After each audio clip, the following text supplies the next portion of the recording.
Bismillahirrahmanirrahim. Assalamualaikum warahmatullahi wabarakatuh. Apa kabar kalian semua anandaku? Di pertemuan sebelumnya kita sudah membahas mengenai materi radiasi gelombang elektromagnetik di part yang pertama. Nah, di video kali ini kita akan melanjutkan masih di materi radiasi gelombang elektromagnetik, tapi di part yang kedua itu tentang spektrum, kegunaan, dan bahaya gelombang elektromagnetik. Jadi silakan disimak video ini sampai akhir. Sebelum memulai pembelajaran, ada baiknya kita berdoa dulu. Let's pray start. Pray finish. Jadi kita lihat di sini. Yang pertama kita lihat ini adalah spektrum dari gelombang elektromagnetik ya. Jadi angka-angka yang di sebelah kiri ini adalah angka-angka dari frekuensi dalam satuan Hertz. Jadi kalau misalkan kita lihat, angka-angkanya semakin lama semakin turun. Ini 10 pangkat 19, turun ke 10 pangkat 18, turun ke 10 pangkat 17, dan seterusnya sampai 10 pangkat 0. Dan sebaliknya di sisi kanan, ini adalah angka dari panjang gelombang atau lambda. Nah, di part sebelumnya, Bunda sudah menjelaskan bahwa rumus dari gelombang elektromagnetik itu adalah C sama dengan lambda dikali F, di mana C adalah cepat rambat gelombang di ruang hampa udara, itu adalah 3 kali 10 pangkat 8 meter per second. Nah, karena C ini konstan, maka antara lambda dan F itu saling berbanding terbalik. Kalau lambdanya besar, frekuensinya kecil, dan kalau misalkan frekuensinya kecil, maka lambdanya semakin besar. Ngerti ya? Jadi kita lihat di sini semakin lama semakin kecil frekuensinya, dan panjang gelombangnya makin lama makin besar. Nah, menurut spektrum ini, gelombang elektromagnetik tadi dibagi menjadi beberapa macam. Dapat dilihat di tabel ini. Kita bahas dari yang paling bawah, karena kalau misalkan kita lihat, frekuensinya semakin lama semakin menurun di sini. Kita lihat, yang pertama memiliki frekuensi terkecil dulu adalah gelombang TV dan radio. Ini punya frekuensi 10 pangkat 8 sampai 10 pangkat 9 Hz. Kemudian naik ke gelombang radar, ini frekuensinya 10 pangkat 9 sampai 10 pangkat 10 Hz. Naik ke gelombang mikro atau microwave, ini punya frekuensi 10 pangkat 10 sampai 10 pangkat 11 Hz. Kemudian sinar inframerah atau infrared punya frekuensi 10 pangkat 11 sampai 10 pangkat 14 Hz. Terus naik ke cahaya tampak atau visible, cahaya yang bisa kita lihat. Jadi warna-warna spektrum dari magickuhibinium ini berada pada cahaya tampak. Nanti di slide berikutnya akan Bunda jelaskan secara detail satu persatu ya. Nah, cahaya tampak ini frekuensinya kurang lebih sekitar 10 pangkat 15 Hz, naik ke sinar ultraviolet atau UV, punya 10 pangkat 15 sampai 10 pangkat 16 Hz frekuensinya. Terus sinar X punya frekuensi 10 pangkat 16 sampai 10 pangkat 20 Hz. Dan yang paling besar frekuensinya adalah sinar gamma, yaitu 10 pangkat 20 sampai 10 pangkat 25 Hz. Jadi boleh dikatakan kalau kita baca dari bawah ke atas, ini adalah urutan gelombang elektromagnetik berdasarkan kenaikan frekuensinya. Ngerti ya? Jadi frekuensi yang paling kecil sampai ke frekuensi yang paling besar. Kalau panjang gelombangnya, sinar gamma mempunyai panjang gelombang yang paling kecil. Dan gelombang TV dan radio punya gelombang atau panjang gelombang yang paling besar. Diingat, jadi lambda dan F itu saling berbanding terbalik. Jadi kita akan bahas satu persatu dimulai dari yang punya frekuensi paling kecil, yaitu gelombang TV dan radio. Kita lihat di sini, gelombang TV dan radio, kalau kita lihat di spektrum gelombang elektromagnetik, ini ada di paling bawah. Jadi di sini jenisnya ada beberapa macam. Yang pertama itu ada low frekuensi atau frekuensi rendah, itu 30 sampai 300 kHz, kemudian medium frekuensi besarnya 300 kHz sampai 3 MHz. Lalu ada high frekuensi besarnya 3 sampai 30 MHz Lalu ada very high frequency atau VHF 30 sampai 300 MHz. Kemudian ultra high frequency atau UHF itu sekitar 300 MHz sampai 3 GHz. Dan yang terakhir adalah super high frequency, itu lebih dari 3 GHz. Mungkin kalian nggak asing dengan istilah VHF dan UHF yang terdapat pada gelombang TV. Menggunakan ini ya, VHF dan UHF. Jadi kegunaan dari gelombang TV dan radio itu, yang pertama adalah radiofon atau telepon tanpa kabel, lalu ada telepon genggam atau HP yang kita pakai sehari-hari, itu sinyal dan sinyalnya menggunakan gelombang TV dan radio tadi. Lalu ada yang terakhir, pesawat radio dan pesawat televisi itu sendiri yang sudah pasti punya atau memakai gelombang TV dan gelombang radio. Berikutnya adalah gelombang radar. Jadi, radar adalah singkatan dari Radio Detection and Ranging, di mana radar ini menggunakan prinsip gelombang yang berfungsi untuk menentukan posisi suatu objek. Nah, cara kerjanya adalah menggunakan antena yang berfungsi sebagai pemancar sekaligus penerima sinyal gelombang. Ya, radar ini biasanya digunakan di pelabuhan atau di bandara atau pada kapal perang ya, untuk menentukan jarak objek yang berada di sekitarnya.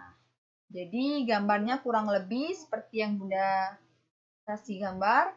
Jadi ada antena yang berfungsi sebagai pemancar sekaligus penerima sinyal pantulan dari gelombang tersebut. Nah, cara kerjanya kurang lebih seperti ini. Misalkan di sini ada radar yang berada di bandara misalnya. Nah, radar ini memancarkan suatu gelombang yang berwarna biru. Nah, ini kan ke segala arah ya. Jadi, radar ini memantulkan pancaran ke objek-objek yang ada di sekitar radar tersebut. Misalkan ada pesawat di sini.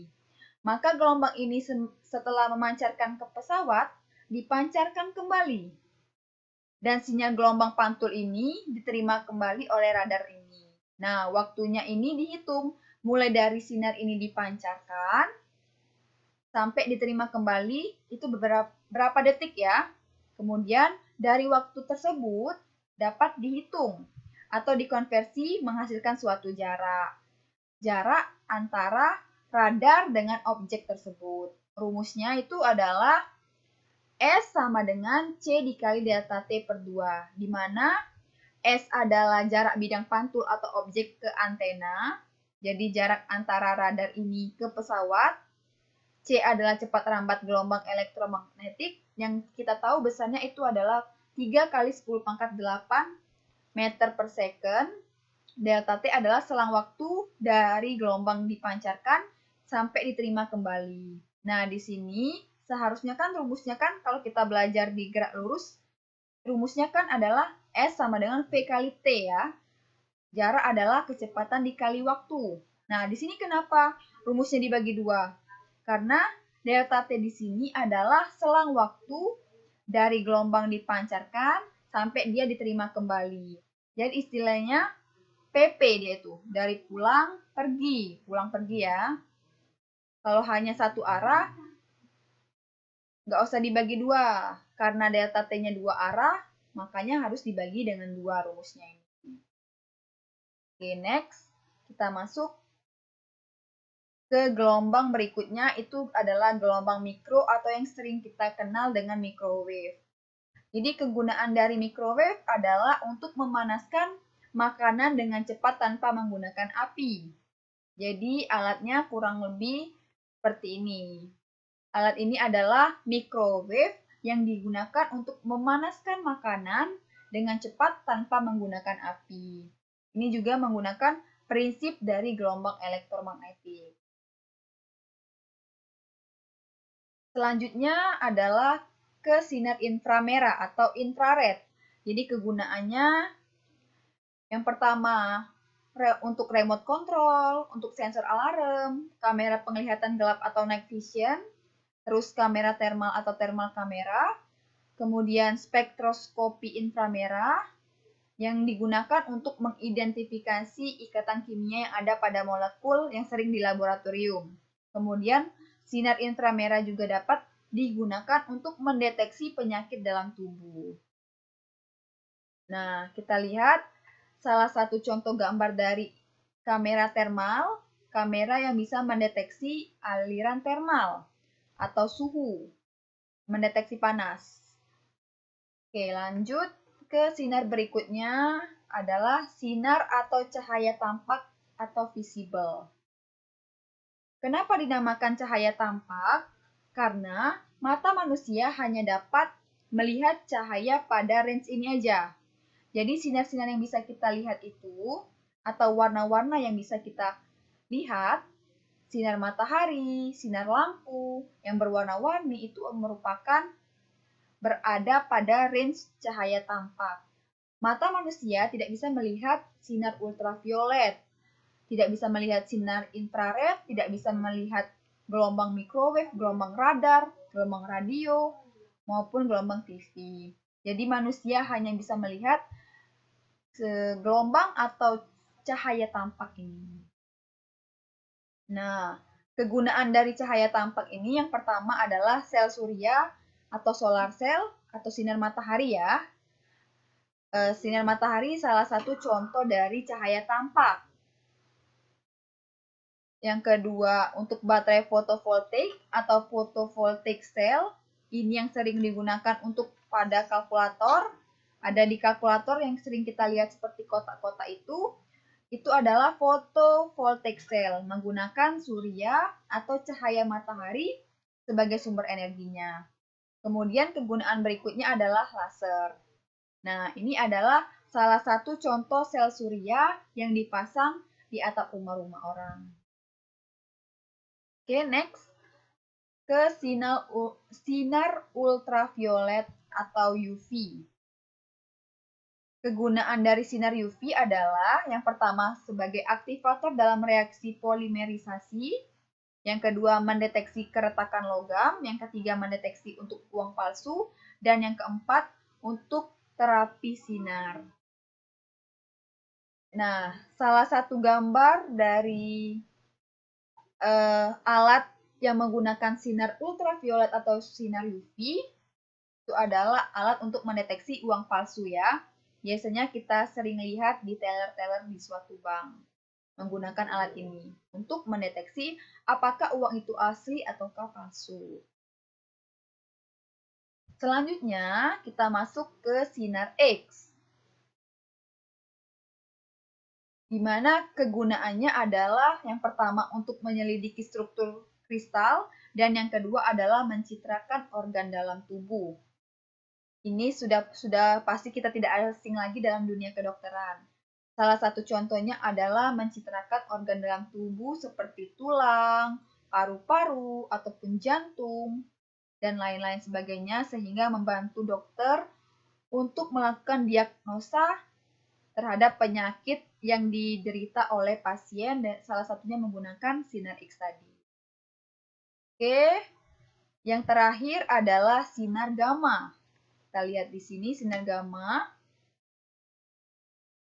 Kegunaan dari sinar gamma adalah untuk membunuh sel kanker, kemudian sterilisasi alat-alat kedokteran, dan yang terakhir adalah rekayasa genetika atau penyinaran bibit unggul. Nah, di sini setelah kita membahas berbagai macam dari kegunaan gelombang elektromagnetik, ternyata gelombang elektromagnetik juga dapat memberikan dampak atau bahaya bagi kehidupan manusia. Yang pertama itu adalah radiasi sinar ultraviolet yang berlebihan dapat mengakibatkan kanker kulit, gangguan penglihatan, dan mengganggu keseimbangan ekosistem. Yang kedua, penggunaan sinar X yang berlebihan dapat merusak sel, mengubah struktur genetik, serta dapat menyebabkan kanker. Terus yang ketiga, sinar gamma dari nuklir dapat menyebabkan kematian atau cacat permanen. Oke, kita ke contoh soal dari kegunaan gelombang elektromagnetik. Kita lihat di sini bahwa Gelombang radar pada suatu kapal perang digunakan untuk mendeteksi jarak terhadap kapal musuh. Jika sinyal gelombang yang dipancarkan oleh antena radar diterima lagi dalam waktu 6 mikrosecond, tentukan jarak kapal musuh tersebut. Kita buat dulu penyelesaiannya.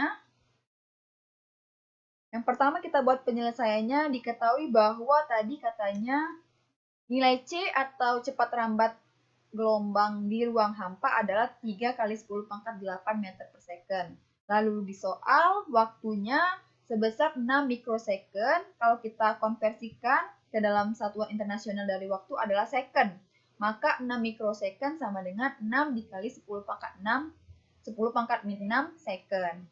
Yang ditanya S atau jarak kapal musuh tadi. Cara menjawabnya, rumus S tadi adalah C dikali delta T per 2. Tinggal dimasukkan dari redaksi soal. Nilai C-nya tadi adalah 3 kali 10 pangkat 8, dikalikan delta T-nya tadi 6 dikali 10 pangkat min 6, dibagi 2 rumusnya. Dapat S-nya adalah 9 dikali 10 pangkat 2 atau S setara dengan 900 meter. Baik, sekian untuk pembelajaran kita pada hari ini. Semoga ilmu yang Bunda berikan dapat bermanfaat bagi kalian. Jangan lupa dipelajari lagi, ditonton lagi videonya. Sampai bertemu di part selanjutnya. Mohon maaf untuk segala kesalahan dan kekurangan. Kepada Allah Bunda mohon ampun. Wabillahi taufiq wal hidayah. Wassalamualaikum warahmatullahi wabarakatuh. See you there.